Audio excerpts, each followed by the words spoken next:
Hi hello welcome to real estate Telugu channel. ఈరోజు మనం అమరావతిలోని ఐకానిక్ టవర్స్ దగ్గర అయితే ఉన్నాం. ఇక్కడ నిర్మాణం జరిగే చోట ఫస్ట్ ఒక బ్లాక్ దగ్గర అయితే మాత్రం ఆల్మోస్ట్ నీళ్ళంతా కూడా బయటికి తవ్వేశారు. దాదాపు 20 రోజుల పాటు రోజు 24 గంటలు కూడా ఇవి దాదాపు 6 పంపుల ద్వారా బయటికి పంపించడం అయితే జరిగింది. ఈ చెరువును తలపించేటువంటి ఈ ఐకానిక్ టవర్స్ పునాదుల్లో ఉన్నటువంటి వాటర్ని అంతా కూడా బయటికి పంపించారు.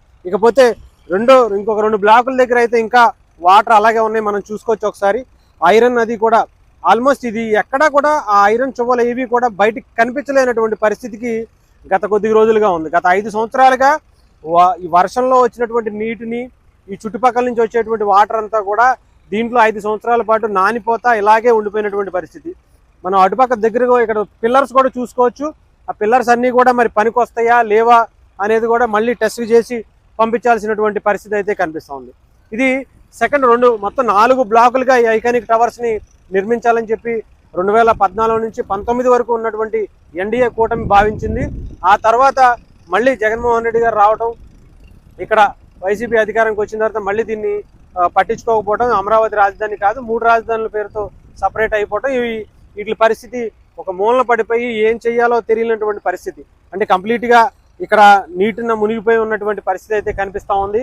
దీన్ని మళ్ళీ ఎన్డీఏ కూటమి అధికారంలోకి రాగానే మళ్ళీ కంప్లీట్గా దీని మీద దృష్టి పెట్టి వెంటనే దీన్ని నిర్మాణం చేయాలి. అమరావతి అనేది వచ్చే 2-3 సంవత్సరాల్లోనే ఆంధ్రప్రదేశ్ ప్రజలకు అందించాలని చెప్పి చాలా బలంగా ఎన్డీఏ కూటమి తీసుకున్నటువంటి నిర్ణయంగా మనం చూడవచ్చు. అందులో భాగంగానే ఇక్కడ ఈ వాటర్ అన్నిటినీ అలాగే బయట ఉన్నటువంటి చెత్త చెదారాన్ని అంతా కూడా క్లీన్ చేస్తున్నారు. ముఖ్యంగా ఈ వాటర్ అయితే దాదాపు 50 అడుగుల లోతు వరకు కూడా ఈ 5 సంవత్సరాల పాటు నిండిపోయి నానిపోయి అసలు ఎలా పడితే అలా అయిపోయినటువంటి పరిస్థితి అయితే కనిపించింది. వీటిని తోడటానికి మనం చూస్తున్నాం ట్రాక్టర్స్ 1, 2, 3, 4, 5 ట్రాక్టర్లు ఇక్కడ 24 గంటలు పనిచేస్తున్నా కూడా ఇంకా దాదాపు ఇప్పటికే 10 రోజుల నుంచి స్టార్ట్ చేశారు. ఇంకొక 10 రోజులు పడుతుందని కూడా ఇక్కడ ఉన్నటువంటి కాంట్రాక్టర్లు కూడా చెప్తున్నటువంటి పరిస్థితి. సో మనకు ఇంకొక 10 రోజులు అయితే తప్ప ఈ వాటర్ ఇంకొక దాదాపు 5 నుంచి ఇంకొక 10 అడుగుల వరకు కూడా వాటర్ ఉన్నాయని కూడా చెప్తున్నారు. ఇప్పటికే దాదాపు చాలా వరకు 30 అడుగుల పైనగానే ఇప్పటికే తీసేశారు, బయటికి పంపించారు. వాటర్ దీనికి సంబంధించి బయటికి పంపించడానికి కాలువల ద్వారా ఇంకొకటి ద్వారా దీన్ని తవ్వి సపరేట్గా ఇక్కడ నుంచి కృష్ణానది వరకు కూడా తవ్వాల్సినటువంటి పరిస్థితి అయితే వచ్చింది. సో ఇప్పుడు మరికొద్ది రోజుల్లో ఇంకొక 10 రోజుల్లో ఈ వాటర్ క్లీన్ చేసిన తర్వాత మళ్ళీ సాయిల్ టెస్ట్ చేసి దీనికి సంబంధించి ఇవి పనిచేస్తాయా లేవా ఇవనేది కూడా చూడొచ్చు. మనం ఒకసారి ఇది కూడా చూసుకోవచ్చు. వాటర్ పంపించడం కోసం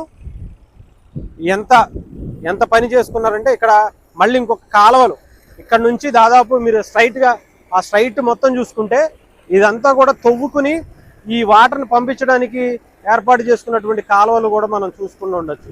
సో అంటే ఎన్ని పైపులు పెట్టి బయటికి పంపిస్తున్నారో కూడా చూడండి. 1, 2, 3 ఇక్కడ 1, 4 ఇన్ని అంటే దాదాపు 5-6 పంపులు కంటిన్యూగా రాత్రి పగలు కూడా పనిచేసినా పంపిస్తున్నప్పటికీ కూడా 10 రోజుల నుంచి ఇంకా దాదాపు 80% అయితే అయింది. ఇంకా 20% ఉందని కూడా చెప్తున్నారు.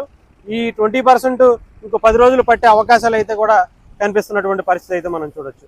ఇంకో పక్క ఇంకా ట్రాక్టర్లు అటుపక్క కూడా పెట్టి జేసీబీలతో పనిచేస్తున్నటువంటి పరిస్థితి కూడా చూడొచ్చు మనం.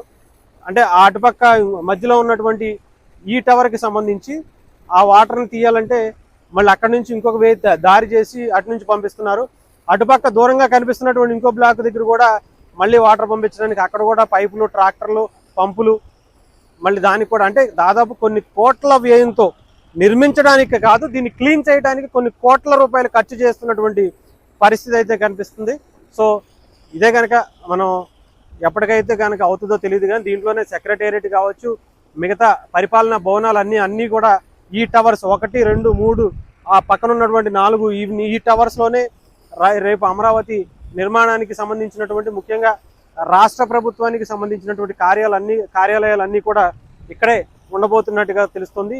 ఒక ఐకానిక్ టవర్స్ అంటే ప్రపంచంలోనే ఒక అద్భుతమైన కట్టడాలుగా దీన్ని చూపించాలని ఇక్కడ రాష్ట్ర ప్రభుత్వం కేంద్ర ప్రభుత్వంతో కలిసి అమరావతిని నిర్మించబోతున్నట్టుగా తెలుస్తుంది. సో ఇప్పుడు ఇవి క్లీన్ చేసుకుంటే తప్ప మళ్ళీ బురదలో కూరుకుపోయినటువంటి అన్నీ కూడా బయటకు వస్తే తప్ప దీన్ని ఏం చేయాలో తెలియలేనటువంటి పరిస్థితికి అయితే ఉంది. మరొక 10 రోజులు అయితే ఇది పడుతుందని కూడా చెప్తున్నారు.